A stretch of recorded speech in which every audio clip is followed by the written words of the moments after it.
Hi everyone.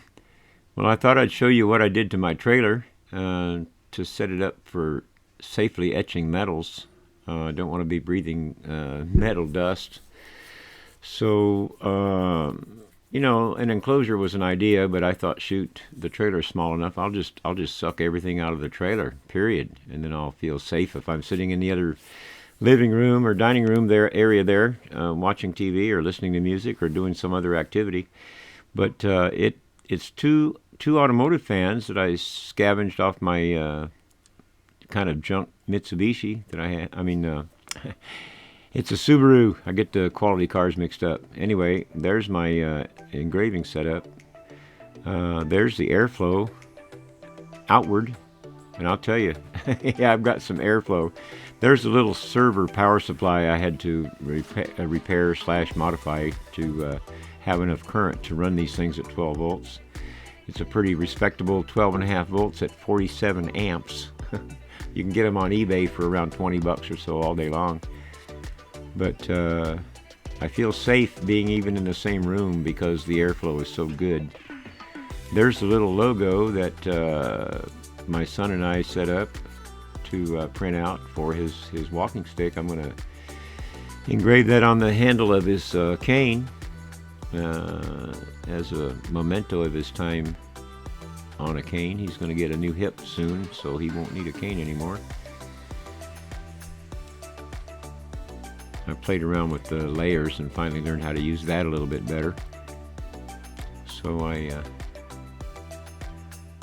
was able to outline it, do all the things I wanted to do. I've got some other ideas for some different ways to engrave this little guy. I think it's kind of even my wife thinks it's kind of cute. But I didn't use laser laser cutting spray, laser engraving spray, whatever you want to call it. I'm more of a cheap, simple kind of a guy. I use the tempera paint with an airbrush. Works pretty well, gives me a pretty even coating. It's water washable. I'm going to show you what I got here after I cut it, engraved it. See, this is first surface mirror, so it's out of the old style projection TVs.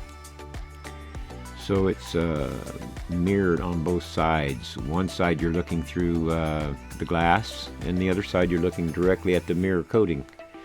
So either way, you get the mirrored effect. This was etched on the glass surface itself, not on the mirrored side. And I'll show you here how it washes off in a second there.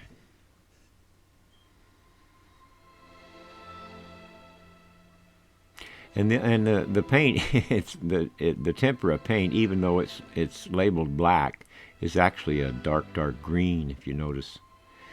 Now I'm going to try some other colors to see how they work compared with the black. Particularly, I got some yellow and I got some blue, so we'll see how that works later on as I get more time to experiment. But there's so many ideas that just pop out of my head when I do something like this. I have so many ideas about the one subject that translates into other media and other techniques, and it just goes on and on. It's just incredible. But there you see what I got. That's the effect.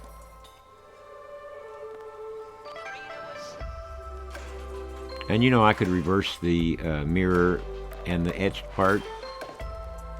See, the unetched part is still mirror. You still see the mirror behind it. I'll show you up a little closer there. It might be over etched a little bit, but I'm still playing around with my settings, my recipes for different materials.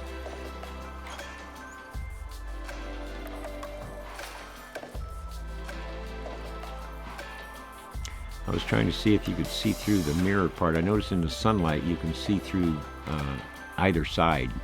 You can see a partial image through either side. I want to show you what I set up. That's a little fan that I scavenged out of again, an older projection TV. It's a low flow kind of a fan, 6 volts. But I wanted to show you I'll let you watch the paint drying, so to speak. You can see how well it works. I tried warming it, but it seems that it wants airflow rather than heat. It wants more airflow to dry. There's another shot. I just did another coat. By the way, I'm just using a cheap $30 airbrush and a little tiny airbrush tank pump setup assembly. Another coat. You see that as it dries, it gets a matte finish to it. I speeded this up so you don't have to feel like you're watching the grass grow. It's a little faster than watching the grass grow. You can see another coat.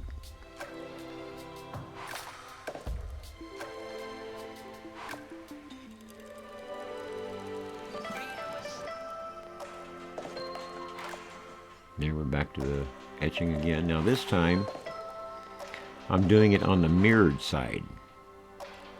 The side with the mirror reflective coating on it. And you can see it's really lighting up the glass as it goes through. Yeah, whereas before it would light up just under the image and transmit to the side, the edges. Now you can see the light is penetrating and getting all the way to the edges because it's actually going through the glass. And since the mirrored coating is gone, it should etch the glass as well. See it really shooting through the glass there. That's why it's really important to wear good eye protection. I bought a special pair of glasses that covers the entire spectrum of all the cutters I have. It does my K40 plus the IR laser, the D1 Pro, and see it etched to the back of the glass. Pretty neat. Now I wondered in the beginning what that brown coloration was, but some people can probably already guess what it is. I didn't have a clue in the beginning until I thought about it for a minute, and then once I started rubbing on it, I knew by the smell immediately what it was. I'll show you in a minute here.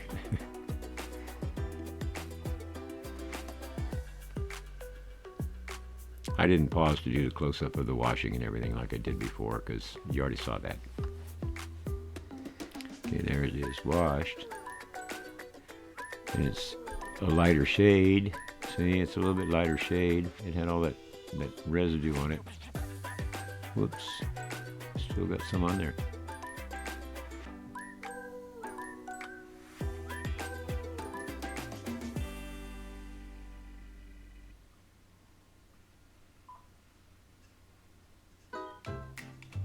As I said, I could tell by the smell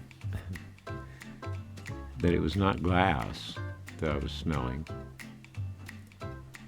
I thought at first maybe it was so hot that it discolored glass and burned the glass, but nope.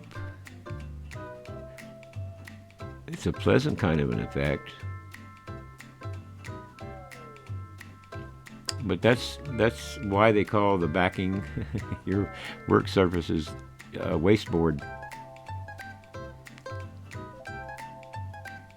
Because I burned the wood into it. That's why it's that color. I'll show you in a second.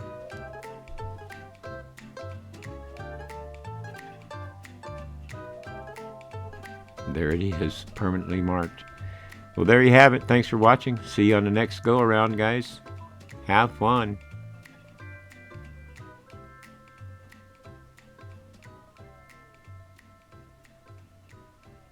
I can just cut another one.